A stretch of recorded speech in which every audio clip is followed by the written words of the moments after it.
সাক্ষ্যর কাছে এসে চৈতির কুকীর্তির প্রমাণ ফাঁস করে দিল ঝিল। সম্পূর্ণ জানতে ভিডিওটিতে একটি লাইক করে দেখতে থাকো। গল্পে শুরুতেই দেখা যায় চৈতি ইচ্ছে করে ঝিলকে আরও বেশি করে কষ্ট দিতে থাকে আর বলে, সত্যি সাক্ষ্য, তুই যে বিয়ের রাতে আমার সাথে কি অন্যায় করেছিলিস সেটা হয়তো ভগবানও জানে, তাই হয়তো তোকে এখন সেটার জন্য শাস্তি দিচ্ছে। আর এর পিছনে কে রয়েছে? সেই ঝিল, যাকে কিনা তুই পছন্দ করে ভালোবেসে বিয়ে করেছিস। দেখলি তো সে কতটা মরিয়া হয়ে গেছে তোকে বদনাম করার জন্য। এরপরেই সাক্ষ্যর মা বলে, জানতাম ওর মতন মেয়েরা যে কি করতে পারে সেটা আমি খুব ভালো করে জানতাম। আমি জানতাম এবার সাক্ষ্য জানবে। দেখলে তো সাক্ষ্য, আমার কথা না শুনে তুমি কত বড় বিপদে পড়লে এই মেয়েটার জন্য শুধুমাত্র। এর মধ্যেই ঝিল বলে, আমি কেন সাক্ষ্যবাবুর নামে ভুলভাল অ্যালিগেশন আনতে যাব? আমার কি ঠাকা পড়েছে? আর তাছাড়া আমি এত বড় অন্যায় কখনো করিনি আর করতে পারি না। যখনই সাক্ষ্য বলে, চুপ করো ঝিল, তুমি একজন মিথ্যেবাদী মেয়ে, আবার বড় বড় কথা বলছো। ঝিল তখন বলে, কি মিথ্যে বলেছি আমি? না, আমি তো একটা কথা বুঝতে পারছি না যে আমি ঠিক কি মিথ্যে বললাম। আমি যা বলেছি তা একদম সত্যি কথা। আমি কখনোই কারোর নামে অবজেকশন করিনি। আর তুমি আমাকে এই চিনলে?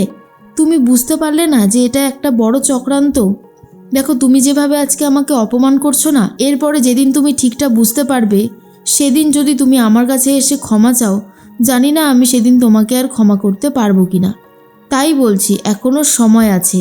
তুমি নিজের ভুলটা বোঝার চেষ্টা করো। কোনো একজন আছে যে তোমার আর আমার মাঝখানে বিরোধ বাঁধাতে চাইছে, সেটাও কি তুমি বুঝতে পারছো না? সাক্ষ্য বলে, না পারছি না। এসবের পিছনে যে অ্যাকচুয়ালি তুমি আছো সেটা আমি বুঝতে পারছি। ঠিক সেই মুহূর্তেই সাক্ষ্যর বাবা বলে, সাক্ষ্য, যদি কথাটা ভুল প্রমাণিত হয় তখন কি হবে? তখনই সাক্ষ্য বলে, কি করে ভুল প্রমাণিত হবে বাবা? যেখানে পুলিশ নিজে বলছে যে ঝিল এই কাজটা করেছে, সেখানে তুমি বলছো ভুল প্রমাণিত হবে? তখনই সাক্ষ্যর বাবা বলে, পৃথিবীতে না ভুল ঠিক আছে বলেই এখনও সব কিছু চলে। তুই যাকে বিশ্বাস করছিস সেই হয়তো তোর বিশ্বাসটা নড়িয়ে দিল এক সেকেন্ডে। কেন, এটা কি সেকেন্ডবার প্রমাণিত হচ্ছে? আগেও তো অনেকবার প্রমাণিত হয়েছে। আর একটা কথা সাক্ষ্য, ঝিলের মতন মেয়েরা কখনো কোনো মানুষকে ঠকায় না। এমনকি তারা নিজেরা শেষ হয়ে যাবে তবুও কাউকে শেষ করার কথা ভাবতে পারে না। আরে আমি ওকে এত চিনেছি, আর তুই তোর হাজবেন্ড, তুই ওকে চিনতেও পারিসনি? এরপরে ঝিল বলে, কি করে চিনবে বড় মামু? সবটাই হচ্ছে আমার কপাল। আসলে কিন্তু আমি এই বিয়েটা করতে চাইনি, ওই আমাকে অনুরোধ করেছিল। কিন্তু এখন দেখো, সব থেকে বেশি ভুল ওই আমাকে বুঝছে।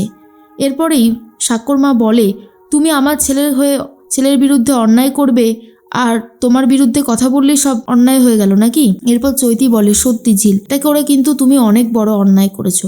এর মাঝখানে সাক্ষ্য আর কোনো কথা না বাড়িয়ে চলে যায় নার্সিংহোমে। আর সেখানে অফিসার সাক্ষ্যর সাথে নিজে দেখা করতে আসে আর বলে, আপনার সাথে অনেক কথা আছে আমার।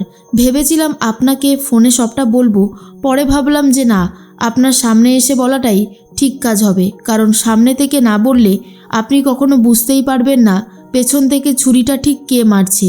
তখনই সাক্ষ্য বলে, কি হয়েছে বলুন তো অফিসার, সব ঠিক আছে তো?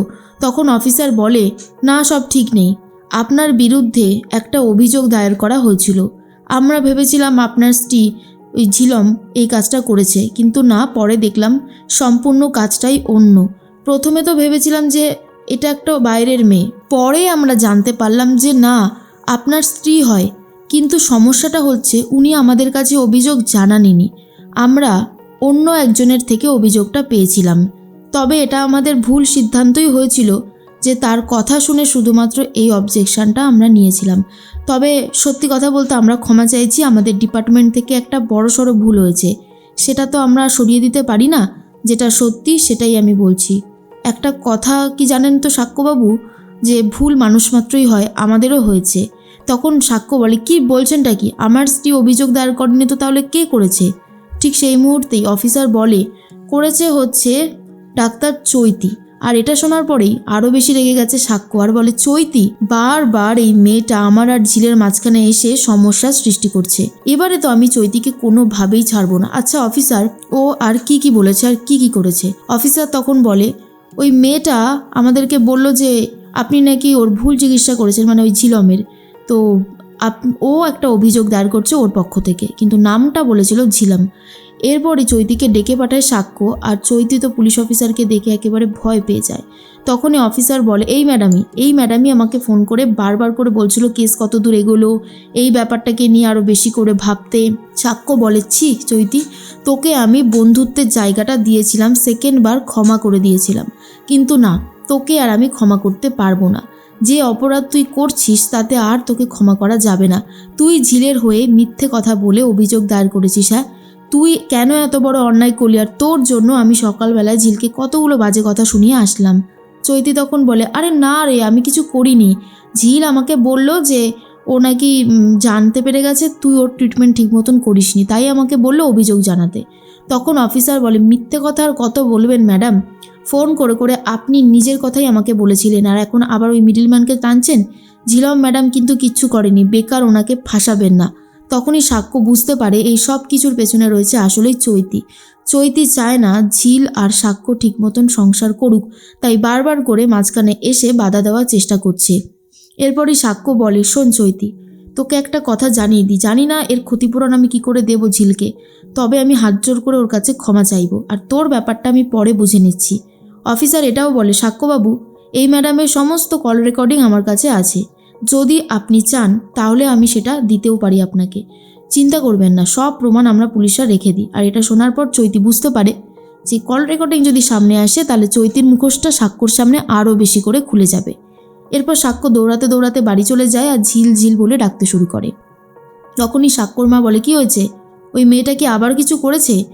এরপরই শতরূপা বলে, এই মেয়েটা তো দেখছি সাক্ষ্যকে কোনোভাবেই শান্তিতে থাকতে দেবে না। সাক্ষ্য তখন ঝিলকে দেখতে পেয়ে হাত জোর করে ক্ষমা চায় আর বলে, প্লিজ ঝিল, আমাকে ক্ষমা করে দাও, আমি ভুল করেছি। আসলে তোমাকে আমি ঠিক চিনে উঠতে পারিনি, আর মাঝখানে দাঁড়িয়ে রয়েছে অনেকে যারা চাইছে না তোমার আর আমার সম্পর্কটা ভালোভাবে শুরু হোক, সংসারটা ভালো হোক। তখনই সাক্ষ্যর বাবা বলে, তোকে বলেছিলাম না এই মেয়েটা কতটা ভালো, সেটা তুই এখনো বুঝে উঠতে পারিসনি। তুই মাঝখানের একজনের কথা শুনে এত ঝামেলা করলি। এরপরই সাক্ষ্য বলে, সত্যি কথা, আমি যে কত বড় ভুল করেছি সেটা আমি বুঝতে পারছি। সাক্ষ্যর মা তখন বলে, তুমি কি বলছো বলো তো, এই মেয়েটা কোনোভাবে দায়ী নয়? তখন সাক্ষ্য বলে, না মা, আজ আমার কাছে প্রমাণ সমেত সবটা ক্লিয়ার হয়ে গেছে। কি জানো তো মা, আমার আর ঝিলের মাঝখানে অনেক মিডিলম্যান চলে আসছে, যার জন্য আমাদের মধ্যেকার ভুল বোঝাবুঝি বাড়ছে বই কমছে না।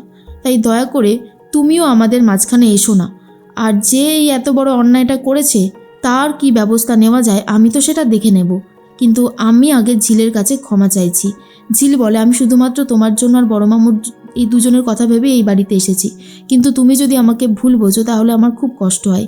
কিন্তু সাক্ষ্য হাত জোর করে ঝিলের কাছে ক্ষমা চায়।